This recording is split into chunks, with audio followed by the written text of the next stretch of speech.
Los gritos comenzaron en el momento en que crucé la puerta. «Paga o abandona esta familia. Tú eliges». Mi padre rugió, golpeando las manos contra la mesa del comedor. El sonido rebotó en las paredes de la casa en la que crecí, pero que ya no sentía como hogar. El rostro de mi madre estaba pálido, sus labios apretados. No habló. Solo me miró con esa aprobación silenciosa que siempre la había convertido en la parte más peligrosa de la pareja. Me quedé congelado por un momento, el peso de años presionándome. Había estado aquí antes. No exactamente en esta discusión, pero sí en esa sensación de que siempre era yo el responsable, siempre que se esperaba que diera, que arreglara, que apoyara. Mi padre me señaló. Hemos dado y dado. Nos debes por todo. La escuela, las vacaciones, incluso tu coche. Es hora de que saldes tu deuda o te vayas. Tomé una respiración profunda. Había ensayado este momento 1000 veces en mi cabeza. Cada palabra furiosa, cada acusación, cada intento de manipulación. Conocía su juego. No se trataba de dinero. Nunca lo había sido. Se trataba de control, de demostrar que, sin importar lo que hiciera, siempre estaría bajo su dominio. Miré los números que habían colocado sobre la mesa. Una hoja de cálculo completa con cada centavo que afirmaban que les debía. Mis gastos de la infancia, la matrícula, los regalos, todo convertido en una cifra monstruosa única. $21,500. «Paga», dijo mi madre ahora en voz baja. La tormenta de la furia de mi padre le daba el turno para manipular en silencio. «O vete». Dejé que se quedara ahí. Dejé que el silencio se extendiera. No me inmuté. No hablé. La habitación se puso tensa. Incluso mi hermana menor, que siempre había sentido todo, parecía incómoda. Se removió en su asiento. Finalmente, hablé con calma.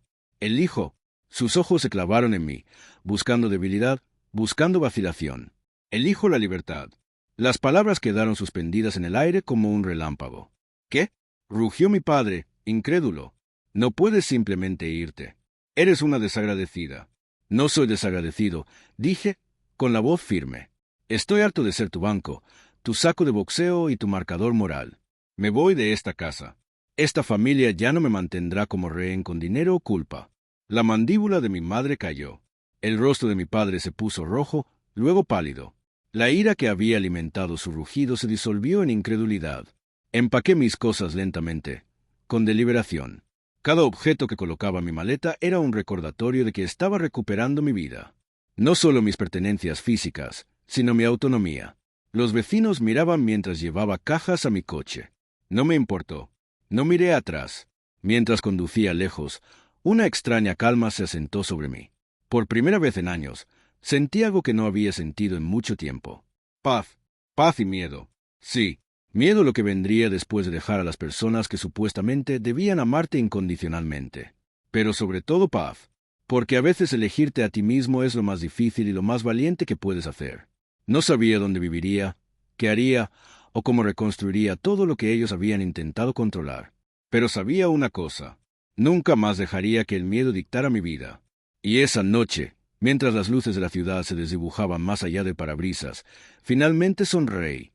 No por ellos, no por venganza, sino por mí, porque esta elección era mía. Y por primera vez, se sentía como libertad. A la mañana siguiente, la casa se sentía extrañamente silenciosa. Sin gritos, sin notas pasivo-agresivas, solo una mesa del comedor vacía y el leve olor a café quemado persistiendo en la cocina. Era como si mi elección hubiera creado un vacío, un espacio donde había existido su ira. Y ahora simplemente no estaba. Había dormido en mi coche esa noche. No porque no tuviera dónde ir, sino porque necesitaba distancia. Distancia para pensar con claridad sin la presión de sus expectativas aplastándome. Llamé primero a mi mejor amiga. Ella siempre había sido un oído atento cuando las cosas en casa se volvían imposibles. «¿Lo hiciste?», preguntó, con incredulidad en su voz. «Lo hice», dije. Su risa fue cálida y genuina. «No puedo creerlo. He estado esperando este momento por ti». Sonreí débilmente. Yo estaba esperando por mí mismo. Durante los días siguientes, comencé a tomar el control de mi vida de formas que nunca me había atrevido antes. Encontré un pequeño apartamento en la ciudad. Nada lujoso, solo un lugar donde pudiera cerrar la puerta con llave y no sentir que me juzgaban o que le debía algo a alguien. Abrí una nueva cuenta bancaria, una a la que ellos no tuvieran acceso.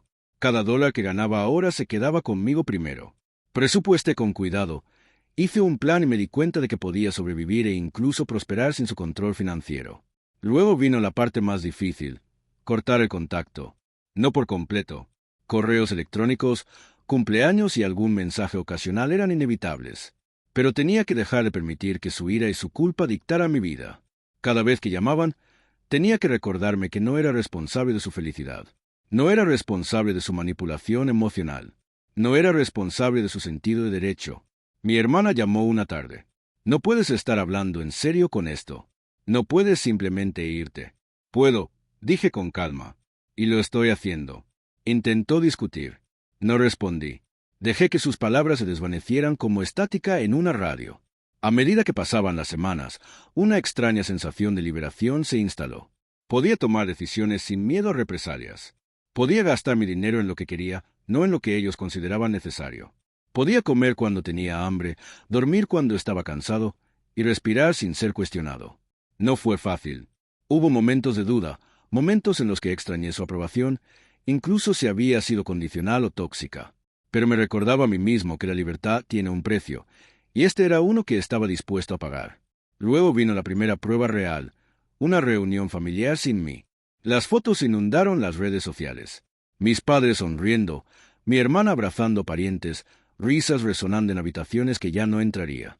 Al principio, sentí un pinchazo. La vieja culpa intentó colarse. Tal vez exageré, pensé. Tal vez debería haber ido. Pero pasé de largo sin inmutarme. Mi vida estaba aquí.